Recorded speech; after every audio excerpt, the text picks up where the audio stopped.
Conjuring part 4 the last rites அப்படிங்கிற அந்த படம் தான்.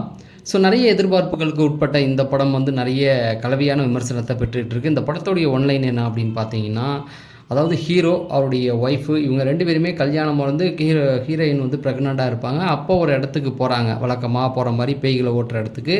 அங்கே ஒரு கண்ணாடியை தொடுறாங்க. அந்த கண்ணாடிக்குள்ளே ஒரு பேய் இருக்குது அப்படிங்கிறத கண்டுபிடிக்கிறாங்க. அதனால் குழந்தை பிறக்கும்போது நிறைய பிரச்சனைகள் வருது. அதனால் என்ன பண்ணுறாங்க அப்படின்னா, அந்த இடத்துலேருந்து விட்டு இந்த தொழிலே வேண்டாம் அப்படின்னு சொல்லி விலகி இருக்காங்க. அதுக்கப்புறமேட்டுக்கு இந்த பேய் வந்து அவங்கள தேடி வருது. அதாவது ஒரு வீட்டுக்குள்ளே பல அமானுஷ்ய நிகழ்வுகள் வந்து நடக்க ஆரம்பிக்குது. அந்த அமானுஷ்ய நிகழ்வுகள் வந்து அதை ஹீரோவுக்கு வந்து தெரியப்படுத்துது. ஆனாலும் அவங்க ஒதுங்கி இருக்காங்க. ஆனால் அந்த பேய் அவங்கள வந்து திரும்பவும் அங்கே கொண்டு வருது.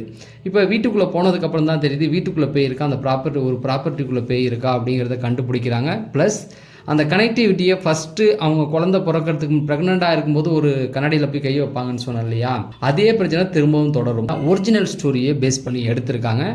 எப்போவுமே இந்த ஒரிஜினல் ஸ்டோரியை பேஸ் பண்ணி எடுக்கிறதுல நிறைய பிரச்சனைகள் இருக்கும். அதை வந்து நம்ம நினச்ச மாதிரி கொண்டு வர முடியாது. கற்பனைகளை கலந்து அடித்து விட முடியாது. உண்மை என்னவோ அதை தான் சொல்ல முடியும். அந்த சவால்களை தான் இந்த படம் வந்து இப்போ சந்திச்சிட்டு இருக்கு. ஆனால் ஓகே, ஓரளவுக்கு ஒர்த்தான படம் தான். இப்போ இந்த மாதிரி டிஃப்ரெண்ட்டான படங்களை தெரிஞ்சுக்கணுன்னா நம்ம சேனலை சப்ஸ்கிரைப் பண்ணுங்கள்.